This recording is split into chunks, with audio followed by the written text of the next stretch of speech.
karena saya kelas 8 SD itu kelas 8 akhir itu sudah mulai PP Jombang Madura. Oh ya Allah, PP. Iya, karena habis saya waktu itu sudah cuci darah dan saya harus nyupir. Jadi saya itu PP Jombang Madura, terus balik ke pondok lagi, balik Madura nyupir lagi seperti itu. Halo, selamat pagi teman-teman ngopi-ngopi, kembali lagi dengan kita di sini. Kita akan membahas sekali lagi hal-hal yang inspiratif. Kita akan ngobrol dengan figur-figur, dengan orang-orang yang sudah punya prestasi melampaui daripada kebiasaan pada umumnya.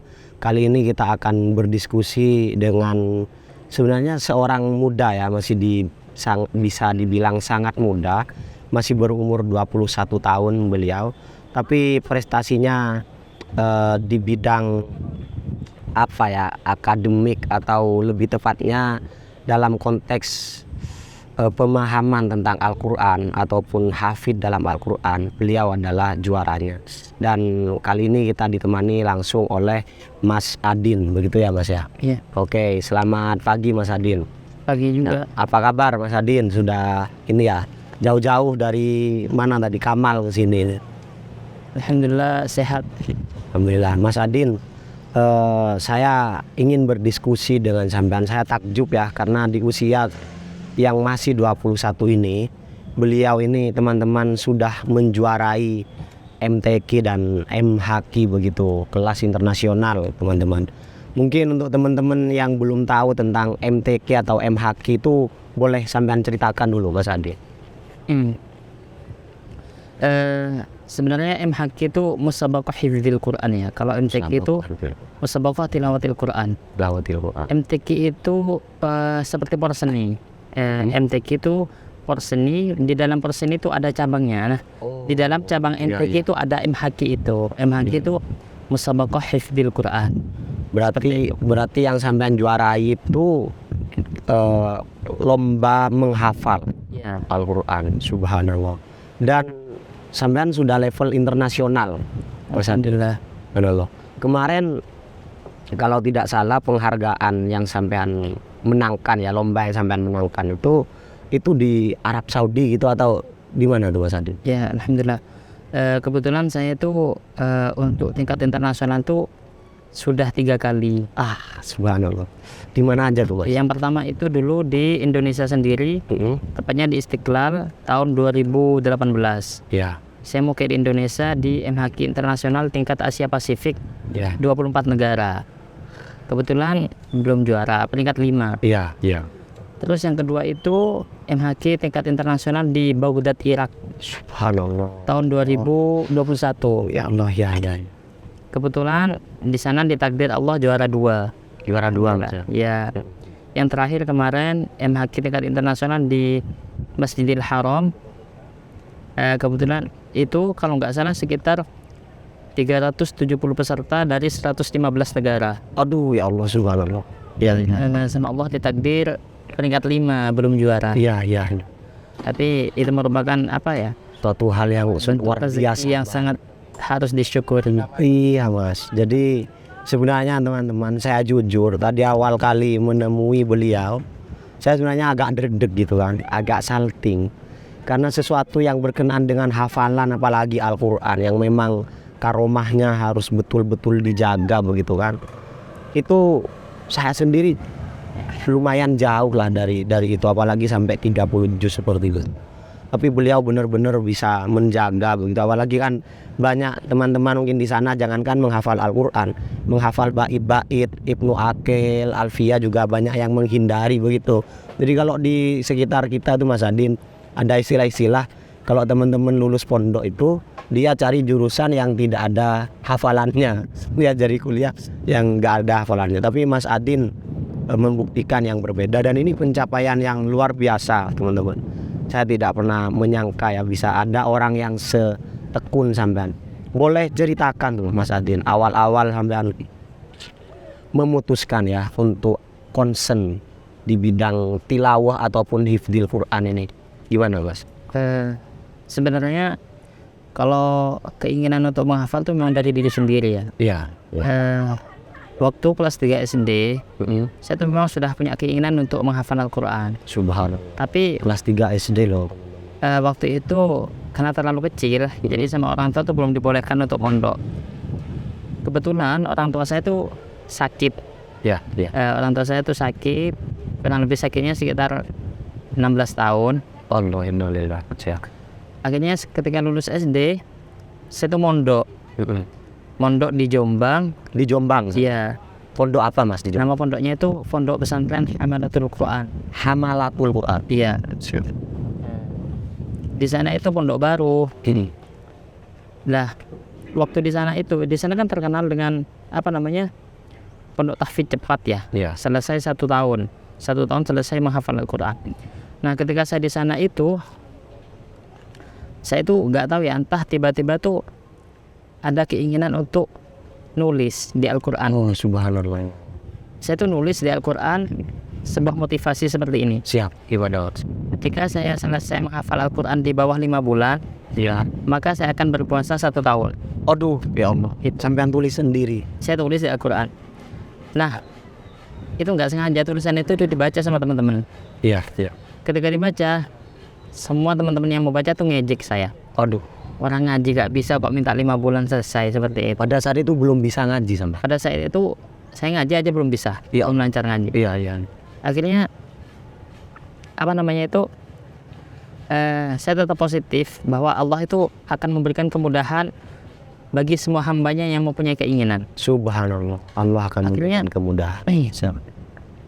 Akhirnya saya usaha ternyata Allah takdirkan saya selesai 3 bulan 10 hari. Aduh, ya Allah. Menghafal 30 juz. Itu 100 hari loh. 3 bulan 10 hari itu ya Mas. Kurang lebih seperti itu. Subhanallah, itu mukjizat loh Mas. Itu karomah itu. Masih tahu. Itu artinya itu umumnya itu di luar nalar, teman-teman.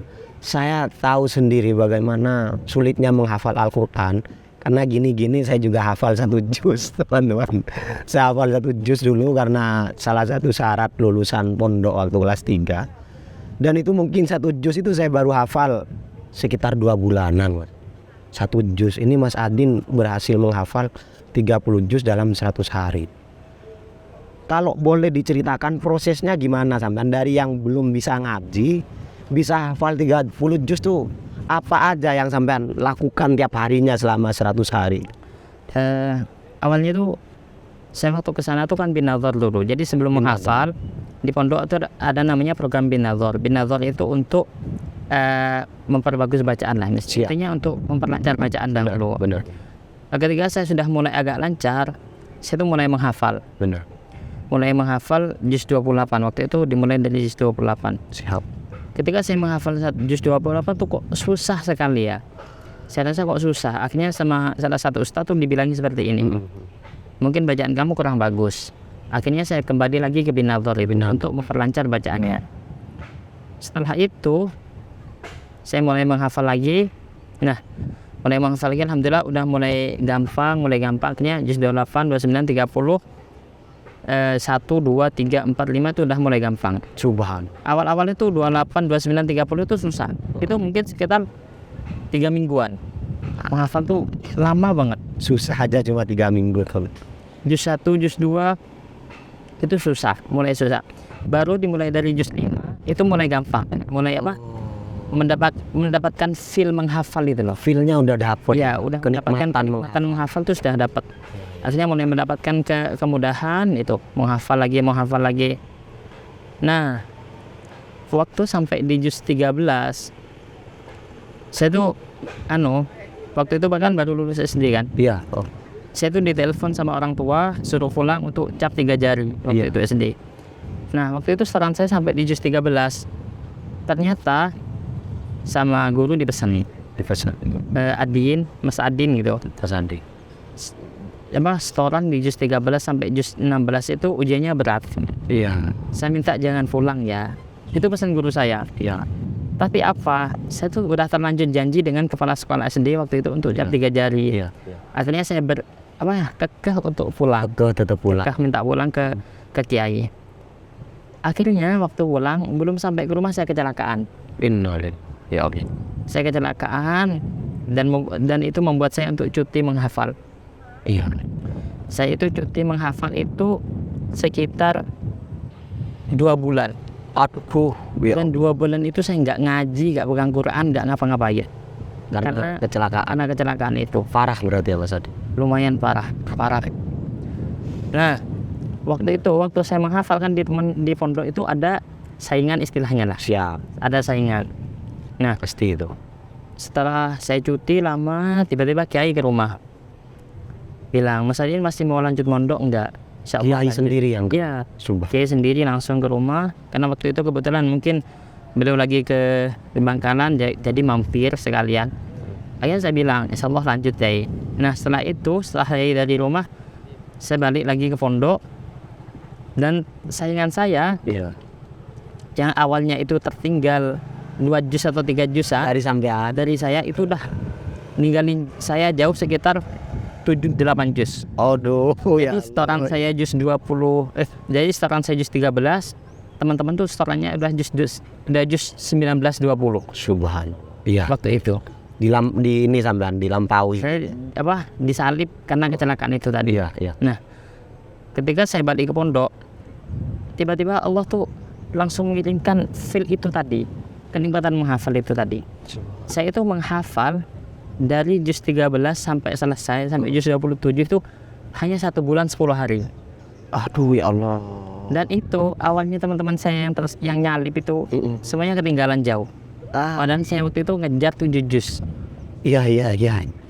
Seperti itu. Ya Allah, keren banget, subhanallah. Itu di luar nalar, teman-teman. Saya sampai sekarang masih geleng-geleng karena dalam hal hafalan memang masih lemah ya, apalagi dalam konteks hafalan yang karomah begini, yang Al-Quran, yang semua bait-baitnya, bacaannya, mungkin harokah dan bener-bener harus diperhatikan gitu ya Mas ya. Mas Adin, kalau boleh cerita tuh, sebenarnya yang sampean maksud feel menghafal enak itu, bisa menikmati menghafal tuh apa yang sampean rasakan waktu menghafal? Ya. Sampean berarti kan ngebus itu tiap hari berapa jam mungkin saya menghafal gimana? Seperti ini. Saya sebenarnya kalau menjelaskan feel-nya seperti apa kurang bisa ya. Tapi insya Allah saya bisa apa istilahnya menggambarkan. Iya. Orang itu kalau sudah cinta terhadap musik, Ya, dia akan betah benar. mendengarkannya, menghafalkannya, walaupun dia itu nggak tahu maksudnya seperti apa. Subhanallah.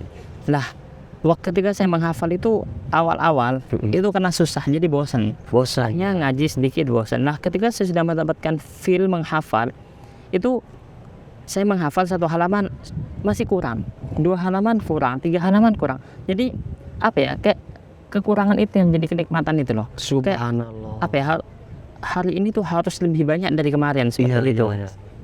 Jadi kayak ada gairah begitu ya, Seperti itu. untuk nambah lagi, kayak tertantang gitu sebenarnya gairahnya. Subhanallah, itu teman-teman luar biasa. Sebenarnya Mas Adin, kita pengen juga ya bisa membuat nih, karena saya seorang yang sangat appreciate ya terhadap para penghafal Quran dan juga orang-orang yang concern di Al-Quran. Tapi Mas Adin, sampean ini kan kalau saya bilang nih gak normal nih cara sampean menghafal tuh. Tapi kalau idealnya menurut sampean untuk bisa menghafal 30 juz tuh tips dari sampean gimana? Kalau sampean kan menurut saya punya kelebihan tuh teman-teman, menurut saya agak sulit ditiru kayaknya. Kalau boleh saya tanya dulu, banyak nggak yang bisa menghafal dalam 100 hari itu? Sebenarnya ya di pondok saya itu memang pondoknya tahfidz cepat ya. Memang ada kan salah satu pepatah yang mengatakan bahwa lingkungan itu mempengaruhi. Sangat, ya betul. Nah mungkin itu di pondok itu sangat seperti itu, mempengaruhi karena memang di sana tuh suasananya ngaji terus. Subhanallah. Tapi yang saya rasakan ya, memang namanya orang menghafal itu, apalagi sampai di titik berkualitas ya, bukan hanya hafal. Itu memang hitungannya tahunan. Nah bahkan ada seperti ini, teman-teman saya musabakoh, teman-teman saya MHQ, banyak sekali teman-teman MHQ itu yang udah juara nasional, udah juara inter tuh bilang seperti ini. Nggak akan mungkin lahir hafid yang berkualitas dari menghafal yang cepat itu. Karena seperti ini, Quran itu mudah dihafal, mudah juga hilang. Mudah hilang. Mudah hilang. Benar. Karena di teman-teman pondok saya itu banyak mereka yang menghafal cepat, tapi ternyata hafalannya nggak kebaca. Hafalnya itu hanya ya semintas mereka selesai 30 juz, tapi untuk dibaca lagi susah. Tidak diulang gitu ya Mas? Ya mungkin karena apa ya? Karena itu tadi teman-teman, karena Al-Quran itu menghafalnya harus dinikmati. Ya benar-benar. Seperti itu. Nah mungkin Allah tuh memberikan kelebihan kepada saya. Saya tuh selain menghafalnya cepat, alhamdulillah hafalannya juga Kualitas ya? berkualitas. Saya nggak mengatakan saya berkualitas ya, tapi Allah Tapi takdirkan kan saya sudah terbukti gitu Mas. ya, Allah takdirkan saya untuk berangkat ke Inter itu sudah memberikan jawaban gitu loh. Benar-benar Seperti itu. Allah karim. Ini mungkin yang dimaksud oleh orang-orang dulu waktu di desa waktu saya kecil itu laduni gitu Mas ya. Karena laduni itu suatu kecerdasan yang namanya tidak umum begitu. Yang lain bertahun-tahun. Ini cuma 100 hari loh ya Allah. Subhanallah. Mas, kalau tips untuk kita bisa menghafal atau apa ya cara-cara yang normal lah, jangan caranya sampean gitu biar gak terlalu berat nih buat pemirsa itu gimana tuh Mas? Sebenarnya kalau cara itu cara menghafal tuh dari dulu tuh sama semua. Metode menghafal, cara menghafal tuh sama semua. Iya. Cuma ini sedikit apa namanya? Semua motivasi. Ada salah satu makalah ulama yang mengatakan seperti ini. Laulal mihan lasyakatu fit tariq gitu. Subhanallah. Apa namanya? Beliau berkata seperti ini, andaikan aku tidak ditimpa musibah seberat ini, mungkin aku tidak akan on the track istilahnya. Tidak akan on the track. Nah, banyak sekali orang-orang tuh ketika diberikan ujian, diberikan cobaan, mereka menyerah di tengah jalan. Benar. Padahal musibah itu untuk menjadikan kita tuh on the track. Seperti itu. Seperti contoh saya, musibah saya tuh besar sekali. Ketika saya mondok, orang tua saya tuh sakit. Iya Mas. Ayah saya tuh sakit. Ketika saya sudah hafid, ayah saya di ICU. Ya Allah. Jadi saya itu ikut sudah hafid itu hanya setengah. Ikut setengah acara baru langsung pulang karena ayah saya waktu itu sudah kondisi koma. Iya. Di ICU. Nah itu sebagian dari itulah syakatu fit tariq gitu. Karena ujian itu akan menjadikan kita tuh on the track. Iya. Yang pertama itu. Yang kedua, motivasi dari saya itu kita tuh harus optimis. Iya. Kita tuh harus optimis teman-teman. percaya kepada takdir baiknya Allah. Iya. Karena banyak sekali teman-teman seperti ini. Ini contoh kecil ya. Jangan menghafal. Andaikan saya nikah muda, mungkin saya nanti jualan Pop es. Nah, ini loh. Dalam hadis qudsi itu disebutkan, ana 'inda dhanni 'abdi bi. Allah itu akan membersamai prasangka hambanya. Nah, Allah itu mempunyai takdir baik dan takdir jelek. Seperti itu. Ketika kita sudah terlanjur pesimis, itu menandakan kita tuh suudzon kepada Allah. Benar. Akhirnya Allah yang dikasih ya itu. Dan seperti itu. Nah, ketika saya menghafal itu, saya yakin kepada Allah bahwa Allah tuh akan memberikan kemudahan bagi hambanya yang sangat yakin. Selain kita juga yakin, kita juga harus usaha gitu loh. Iya. Seperti itu. Itu salah satu motivasi dari saya. Tapi kalau untuk cara atau tips trik untuk menghafal itu sebenarnya sama aja. Sama semuanya. Cuma kita tuh harus survive terhadap kondisi kita masing-masing. Iya. Berarti sampean memaknai karena artinya beliau ini teman-teman dalam mencapai hafalannya yang 30 juz itu tidak dalam kondisi baik-baik aja. Tidak dalam kondisi terfasilitasi dengan baik, terus keluarga juga support lagi baik-baik saja. Beliau sendiri bahkan kecelakaan, orang tuanya sakit, dan banyak orang beranggapan bahwa apa namanya itu Mas, ya udah ke distrak gitu. Ya udah saya gak jadi ngafalin deh, saya bantu orang tua aja, saya ini yang ternyata nggak terlalu bantu-bantu juga gitu ya Mas ya. Terus kalau boleh tahu Mas, yang buat sampean seyakin itu untuk on the track ya udah saya tetapkan diri saya sebagai hafid misalnya, dan saya akan berupaya sekuat mungkin untuk di sana dalam kondisi yang tidak baik kayak gitu, itu gimana sampean? Masalahnya seperti ini. Kebetulan abis saya itu ditakdir jadi orang alim ya. Subhanallah. Abis saya itu selalu nasihati seperti ini. Kamu itu pokoknya ikhtiar. Abi itu selalu mendoakan yang terbaik buat kamu. Akhirnya orang tua itu menjadi penguat buat anaknya. Ketika saya berhenti, andaikan saya berhenti di tengah jalan menghafal, mungkin kado terindah buat abi saya itu apa gitu loh. Saya kan nggak akan pernah kepikiran. Saya ngelayani juga nggak maksimal. Karena waktu itu saya masih kecil. Benar.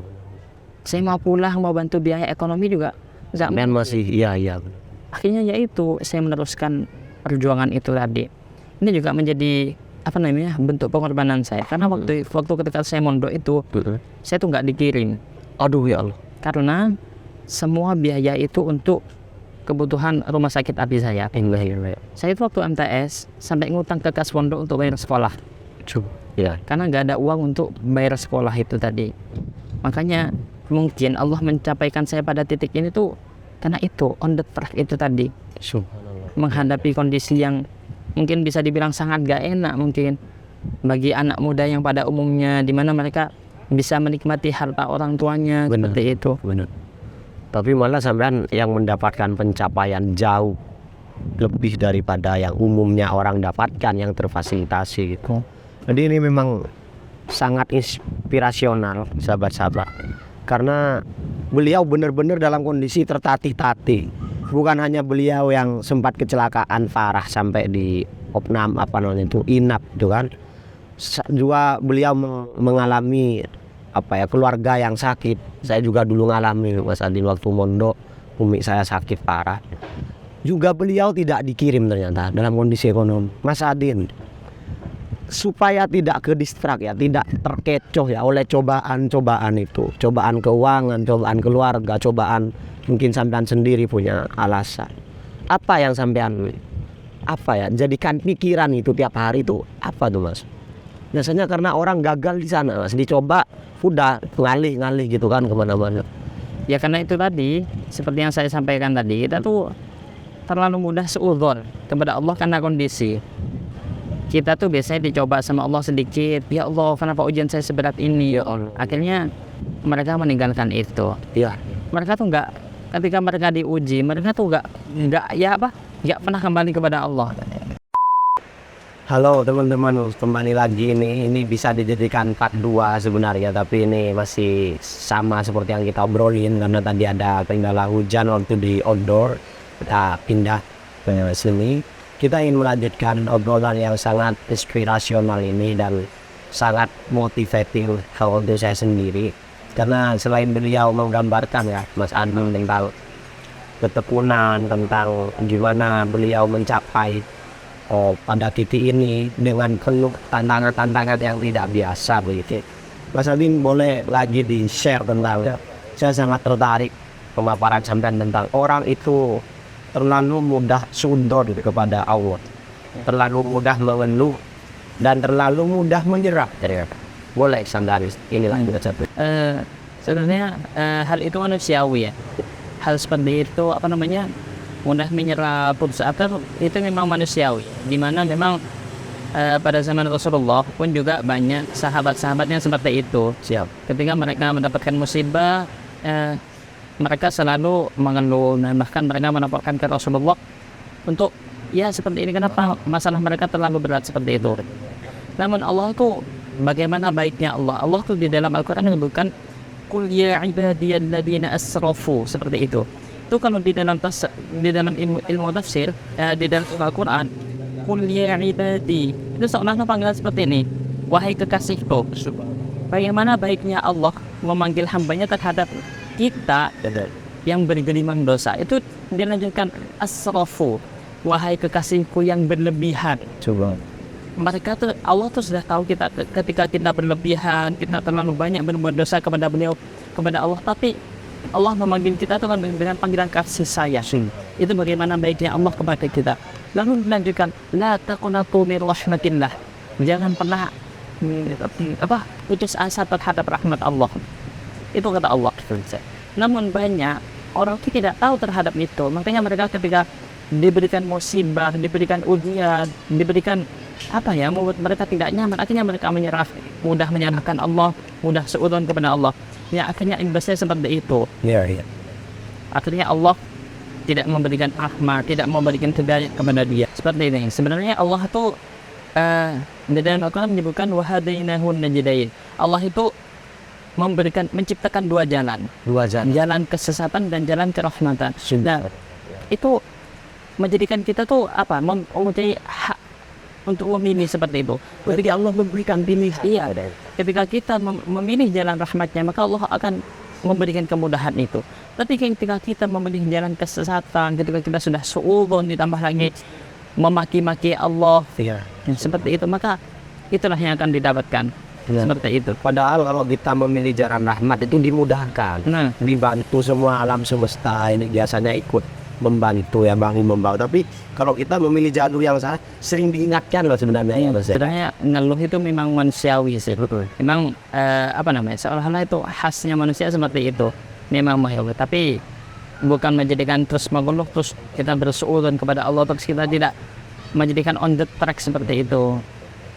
Mas Adin, kalau kita kembali pada obrolan kita tentang pencapaiannya sampean dalam bidang Al-Quran, gitu, sampean sudah, ketika sampean sudah mencapai 30 juz 100 hari, sampean sudah menyadari penuh, mengetahui bahwa dirinya sampean berhasil.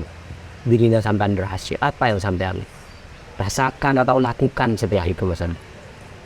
Sebenarnya kalau yang dirasakan ya senang aja sih, pasti bangga terhadap diri. Tapi yang pasti bikin saya senang tuh hadiah terhadap abi saya. Karena seperti ini. Itu semacam persembahan. Tadi seperti ini. Abi saya itu kan udah sakit 14 tahun ya. Jadi seolah-olah hal yang saya dapatkan itu menjadi ini loh, hadiah untuk abi gitu loh. Seperti ini.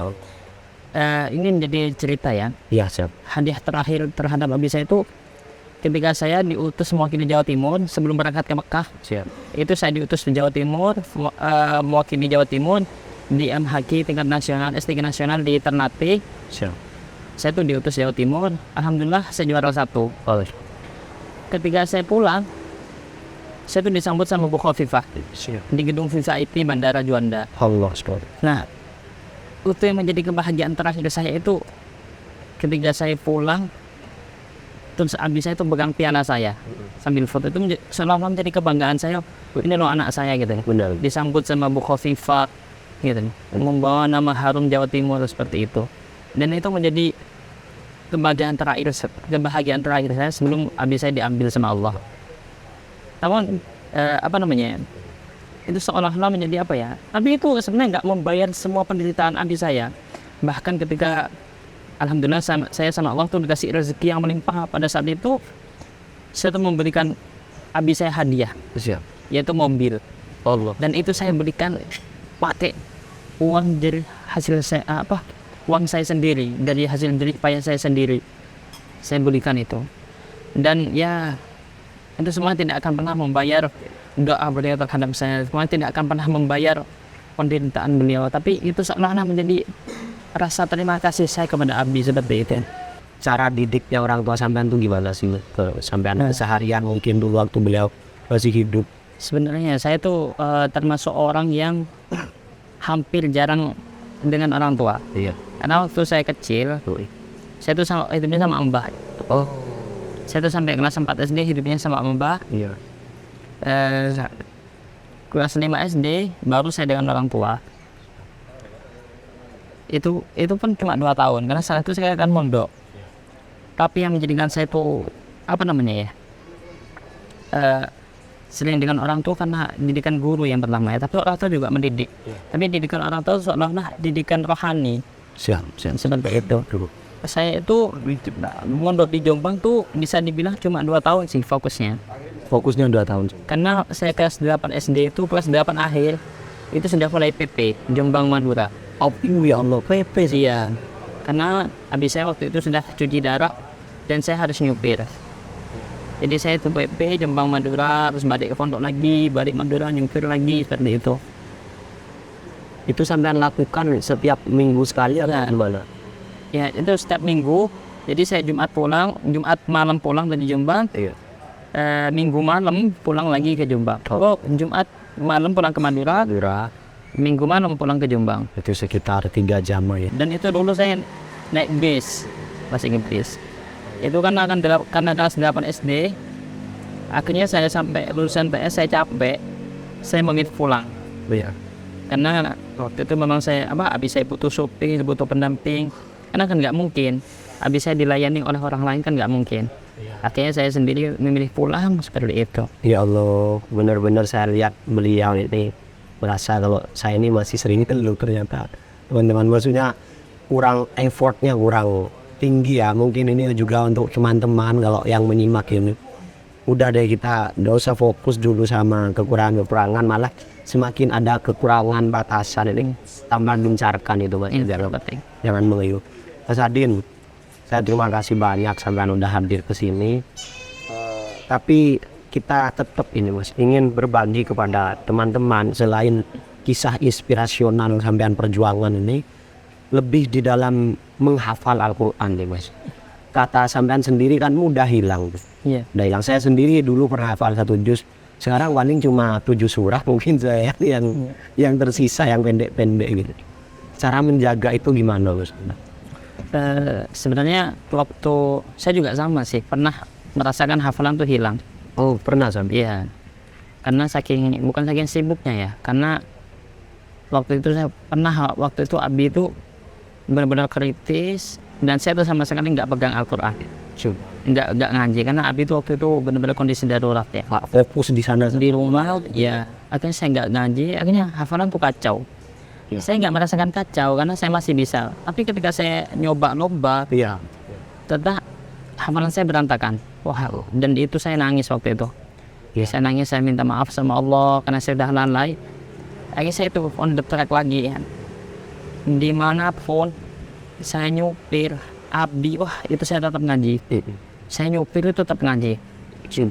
Akhirnya saya paksakan itu, karena ketika kita tidak keluar dari zona nyaman, maka kita akan stagnan di situ. Tidak akan pernah mendapatkan perubahan. Banyak orang yang nggak bisa keluar dari zona ini, menghabiskan bertahun-tahun gitu. Terus sampean gimana tuh bisa inilah? Ya akhirnya itu saya setiap ada waktu kosong, saya usahakan untuk murojaah, selalu murojaah, memperbaiki hafalan yang rusak, memperbaiki hafalan yang kurang bagus. Soalnya itu setiap ada waktu luang seperti itu. Saya nggak mau terus-terusan berada di zona nyaman, akhirnya hafalan saya terbengkalai seperti itu.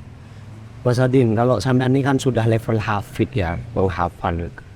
Kalau makna-makna kayak Al-Quran bahasa Arabnya berarti juga include di sana Mas ya? Sebenarnya kalau makna itu ya, kalau kita mendalami ya insya Allah bisa sampai Gus Baha. Cuma kalau saya hanya yang sedikit bisa insya Allah. Subhanallah. Beliau memang sangat rendah hati, jadi saya sampai sungkan sendiri mau nanya-nanya. Tapi saya sangat termotivasi dari sampean. Bener-bener kayak saya tuh nggak boleh gini terus gitu, harus ini Mas Adin udah level sana, kita kayaknya harus on the track lagi gitu. Mas Adin, kalau untuk teman-teman saya ingin menginspirasi supaya lebih banyak lagi hafid, karena saya sangat apresiasi dengan pencapaian itu. Kalau menurut sampean untuk yang awam gitu, yang mungkin anak pondok atau yang pondok, supaya bisa tertarik gitu untuk bisa jadi hafid atau ngafalin data itu, ada nggak tips dari sampean? Ini juga mungkin ada salah satu hadis itu seperti ini, laisal faqra ma'al Quran, tidak akan pernah ada kefakiran jika bersama Al-Quran. Subhanallah. Tapi banyak sekali orang-orang yang berdistraksi soal seperti ini. Itu loh hafid tapi nggak punya apa-apa, seperti itu. Benar. Karena seperti ini, faqra itu orang-orang tuh banyak mengartikan tuh tentang dunia. Mereka mengartikan faktor itu tentang dunia. Mereka tidak pernah sadar. Hafid gak punya mobil, gak punya rumah. Seperti itu. Mereka tidak pernah menafsirkan bahwa faktor itu mereka sudah mempunyai simpanan surga. Mereka punya simpanan tiket 10 orang surga nanti di akhirat, seperti itu. Dan saya yakin beliau meskipun secara material belum kelihatan, dalam pikirannya sudah sangat tercukupi. Iya, seperti itu. Karena seperti sekarang ini, zaman sekarang itu, titik kesuksesan itu digambarkan mereka banyak uangnya, banyak followernya, seperti itu.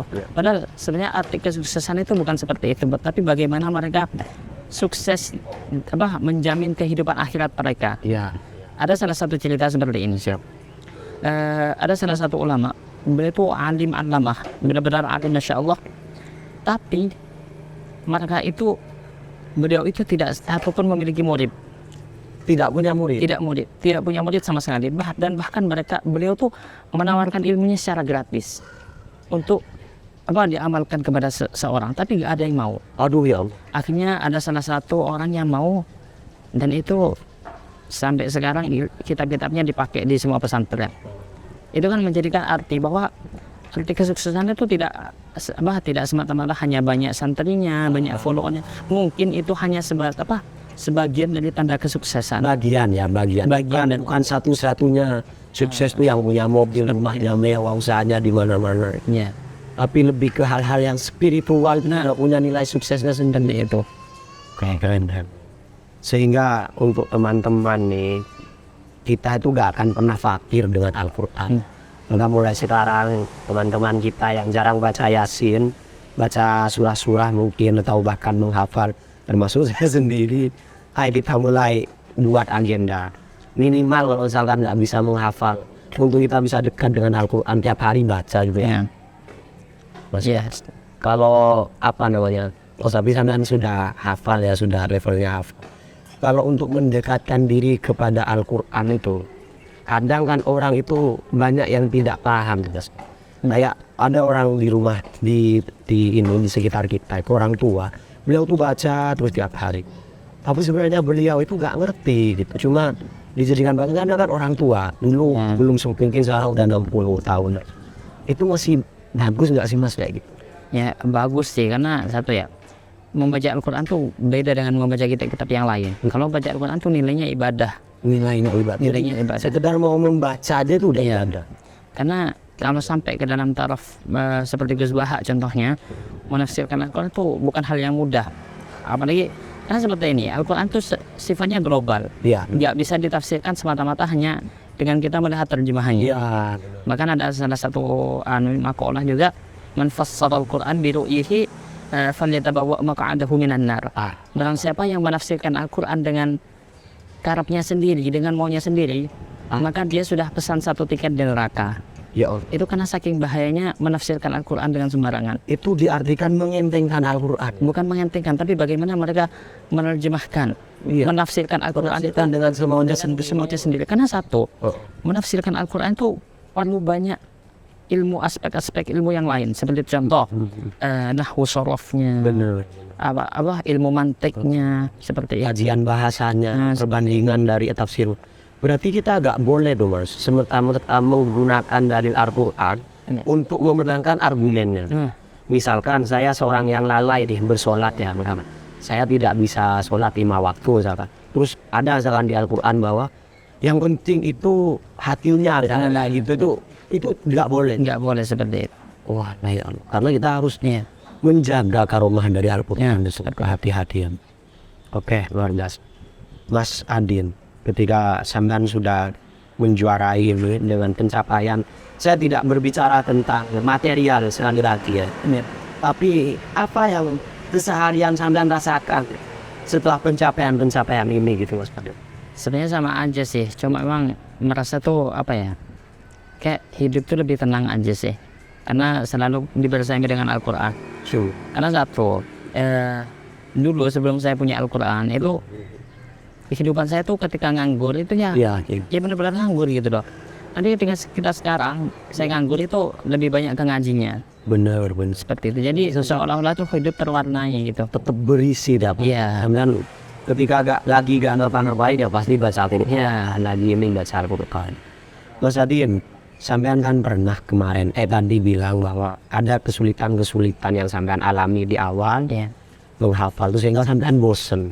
Ini kan umum nih dirasakan oleh hafid calon hafid mesti pemula. Sampean melaluinya gimana tuh sampai dari bosen karena agak ngerti, karena sulit menghafal, sampean bisa sampai pada feel sangat menikmati gitu, tidak terbebani menghafal Al-Quran. Ya, karena yang pertama itu karena mungkin waktu itu bacaan saya masih belum bagus ya. Iya. Akhirnya karena Al-Quran itu tata bahasanya itu sastranya itu sangat sempurna, sangat bagus sekali.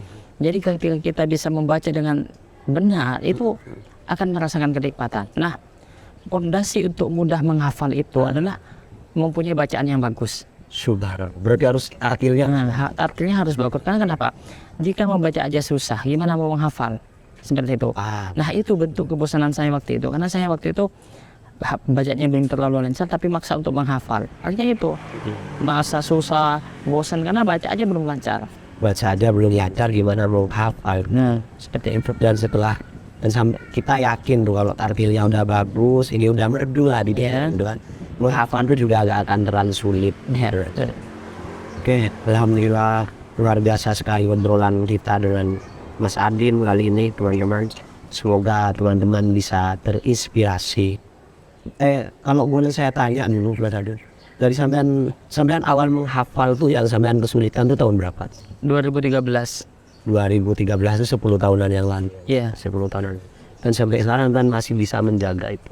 Yang mereka tuh tiba-tiba ngelihat saya, ngelihat teman-teman yang sukses di Al-Quran, tiba-tiba mereka ingin menghafal. Saya bilang seperti ini, jangan pernah banting setir, karena tidak semua orang mulia karena Al-Quran. Seperti itu. Sama Allah, sama Allah dikasih rezeki apa, ya itu dah.